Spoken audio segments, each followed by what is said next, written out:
اس نے کمرے میں نیم اندھیرا سا تھا، ہر شے اجڑ گئی تھی، سب ختم ہو گیا تھا۔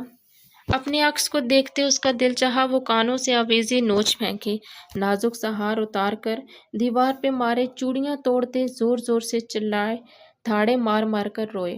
اس نے ہاتھ آویزی کی طرف بڑھایا ہی تھا کہ دفعتاً نیم تاریک کمرے میں ایک مدھم سی آواز ابھری، آنکھ آنسو بہاتی ہے اور دل غمگین ہے، مگر ہم زبان سے وہی کہیں گے جس پہ ہمارا رب راضی ہو۔